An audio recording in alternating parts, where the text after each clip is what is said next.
Hey, this is College Buzz, your inside scoop to getting you into college and what to expect when you get there. I'm Teresa. And I'm Julius. Our philosophy here at College Buzz is to provide information so that every student has the opportunity to realize his or her greatest potential in pursuit of a higher education. More and more high school students with disabilities are planning to continue their education in post-secondary schools, including vocational and career schools, 2- and 4-year colleges, and universities. If you're a person with a disability, you need to be well informed about your rights and responsibilities, as well as that of the schools. Being well informed will only benefit you. If you are preparing for college, you have an exciting road ahead. However, you need to consider many issues to ensure a successful experience. The good news is that the number of students with disabilities enrolling in and graduating from college is increasing. Now, of course, there's such a broad definition for the term disability. But simply put, it comes down to if you need accommodations to help you learn. We went to Cal State San Marcos and Santa Ana College to get the inside scoop. Here's what we found. You may have students with learning disabilities, attention deficit disorder, psychiatric impairments, physical impairments, loss of limbs, sight, hearing, but also those that are recovering from serious illnesses like cancer treatments. They're getting chemotherapy for cancer.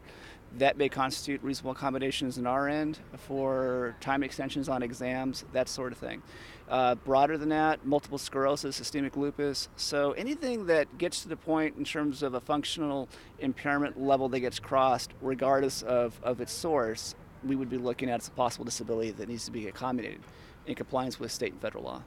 A lot of these disorders actually don't even start until somebody may be between 18 to 25. And it's a very scary time for them. I mean, they may have just recently been diagnosed, or they may be in the process of being diagnosed, and they're not sure if they can be in an academic setting. Can I be successful here? And I guess I'd really want them to know that this is the appropriate place. And we'd really work with them. We have students who are schizophrenic who are completing their degrees, people with bipolar disorder. So I don't want them to think that because they have this diagnosis, it means they can't be successful. What it does mean is we need to work even more closely with them, for them to know that they can come in and to talk to us when things aren't good. Now, we don't provide therapy. We don't have, a psychologist who can provide medication, but we'll work with them to try to make sure that we're collaborating with their therapist or their psychologist to make sure they're being successful. So a disability may be a physical, sensory, cognitive or intellectual impairment, mental disorder, also known as a psychiatric disability, or various types of chronic diseases.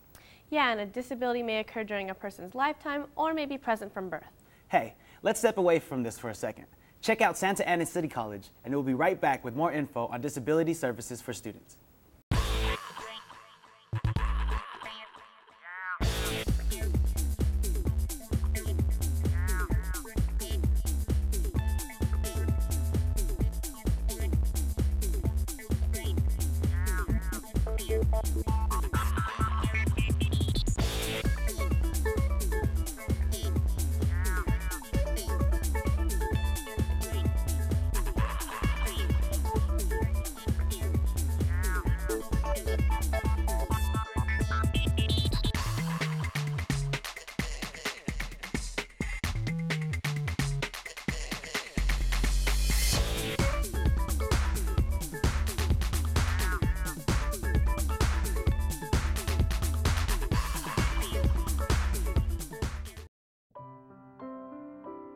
Hello, my name is Ruth Negretti, and I have a learning disability.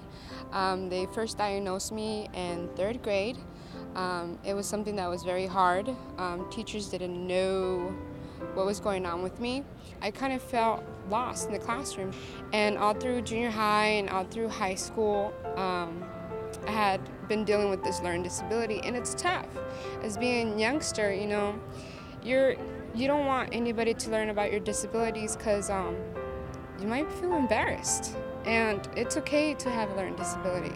And then in my high school, they told me about the learning disability program here in college, and they're awesome. They help you all the way through. I will be graduating pretty soon. I'll be transferring to Cal State University, and I'll be getting my BA. I'm studying to become a preschool teacher. So don't give up, just keep your goal. I made it. You can make it too.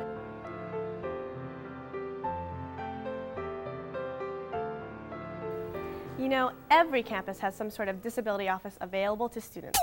In the state of California, you have your three primary publicly funded institutions. You have the California Community College system, you have the UC system, and you have the California State University system.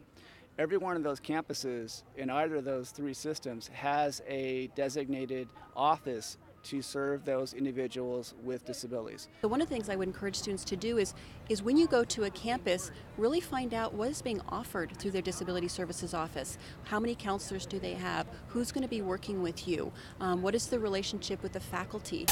You know, Julia, something I found out very interesting is that if you need these services, you have to be a self-identifier. What does that mean? Well, if you want the school to provide an academic adjustment, you must identify yourself as having a disability. You have to call or take the initiative to walk into the disability office on your campus. Here, just watch what we found out in the field.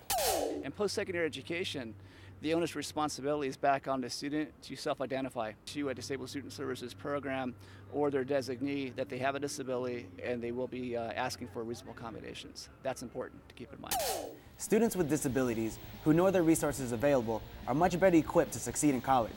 We encourage you to work with the staff at your school because they too want you to succeed.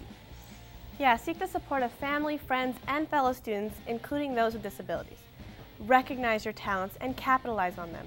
And believe in yourself as you embrace new challenges in your education. It's never too late and it's never too early. And remember, it's up to you to get you into college.